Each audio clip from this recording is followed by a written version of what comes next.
1934 was a banner year for the Department of Justice under the leadership of J. Edgar Hoover. In Chicago, Babyface Nelson was shot in a running duel with G-Men. Think back to the age of the Great Depression in the United States. Robberies and thefts were rising, and a name that began to spread like wildfire was that of Babyface Nelson. He was called that because he looked cute and handsome. But don't be fooled. Beneath that adorable face, there was a fierce killer who didn't hesitate to take lives. Well, we're about to share the story of public enemy number one, Babyface Nelson. And if you're curious to learn more, stick with us until the very end. Lester M. Gillis, or as the world would come to know him, Babyface Nelson, came into this world on December 6, 1908, in the unforgiving streets of Chicago, Illinois. In his early years, he roamed those gritty streets alongside a gang of juvenile hoodlums. Babyface Nelson's life of crime kicked off at the tender age of 13 when he stole a purse.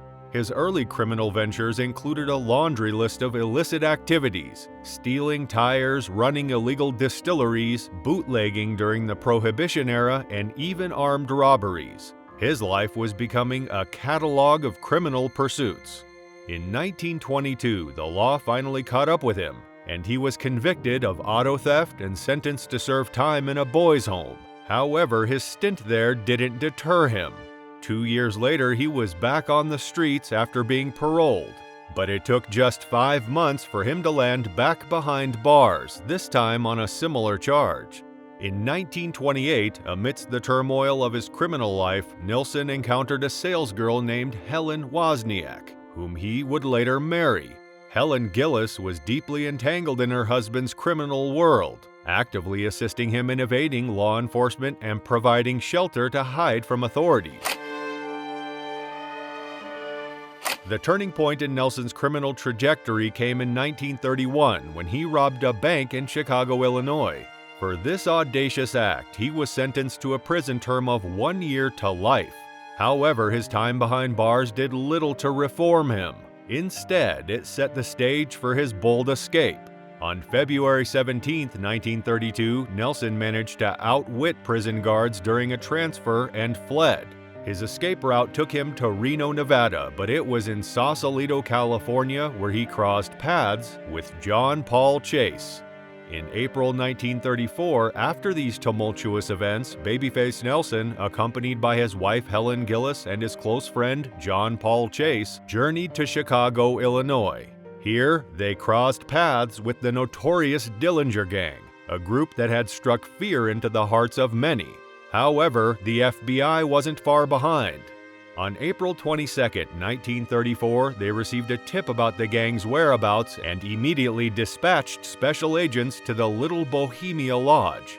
A twist of fate brought with it a moment of anticipation, as barking dogs alerted the gangsters to the impending FBI raid. Panic gripped the criminals, and they fled into the darkness, leaving a few women associates, including Helen Gillis, behind. As chaos unfolded, Nelson sought refuge in a nearby home and forced his way inside, taking 2 hostages with him. It was here that a gruesome chapter in the story of Babyface Nelson would be written. Shortly thereafter, Special Agents J.C. Newman and W. Carter Baum arrived at the scene, accompanied by a local constable. In a flash of violence, the diminutive Nelson, standing at just 5 feet 4 inches and weighing 133 pounds, rushed to the car where the lawmen had parked. He ordered them out, but before they could comply, Nelson unleashed a barrage of gunfire, killing Special Agent Baum instantly. John Paul Chase rejoined Babyface Nelson shortly after their escape from the Little Bohemia Lodge. Helen Gillis, who had been released on parole, also reunited with her husband and Chase about a month later. If you stuck with us till this end, you won't want to miss the notorious conclusion of Babyface's story. And if you haven't subscribed to the channel yet, don't wait any longer. Hit that subscribe button now. They settled near Lake Geneva, Wisconsin for a few days, attempting to keep a low profile. However, their notoriety had grown to such an extent that on June 23, 1934, Attorney General Homer S. Cummings offered a substantial reward for Nelson's capture or any information leading to his arrest. The gang's criminal spree continued unabated. On June 30, 1934, they committed a brazen robbery at the Merchants National Bank in South Bend, Indiana. Tragically, a police officer was shot and killed during the robbery, marking another horrifying chapter in their criminal journey. The culprits, including Babyface Nelson, John Dillinger, and Homer Van Meter, fled to Chicago, Illinois after the heist. Their reckless violence continued when later they opened fire on 2 police officers on Wolf Road just outside Chicago. The notorious gangster leader John Herbert Dillinger met his end on July 22, 1934, in a hail of bullets. Following Dillinger's death, Nelson, along with his wife Helen Gillis and John Paul Chase, decided to leave the chaos of Chicago behind and headed for California, accompanied by 2 associates. Following the death of notorious gangster John Dillinger, the mantle of public enemy number 1 was swiftly passed to Babyface Nelson by none other than J. Edgar Hoover, the head of the FBI. That summer, Nelson and Chase made numerous trips back and forth between Chicago and California, often traveling together. On one occasion, they found themselves on the wrong side of the law when they were arrested for speeding in a small town. However, the police station's oversight allowed them to pay a $5 fine and walk away, blissfully unaware of the deadly arsenal concealed in their car. On the fateful day, November 27, 1934, in Barrington, Illinois, Babyface Nelson's violent journey came to a dramatic end. He, along with his wife Helen Gillis and associate John Paul Chase, were on the run in a stolen Ford when they crossed paths with the FBI agents Thomas McDade and William Ryan. Nelson, always watchful for federal agents, spotted the FBI car. A tense chase ensued, with both vehicles maneuvering and exchanging gunfire. Nelson's powerful Ford initially gained on the agents, but things took a turn when one of their bullets punctured the Ford's water pump, causing it to lose power rapidly. Enter FBI agents Herman Ed Hollis and Samuel P. Cowley in a Hudson automobile. They joined the pursuit, with Nelson's wounded Ford struggling to keep up.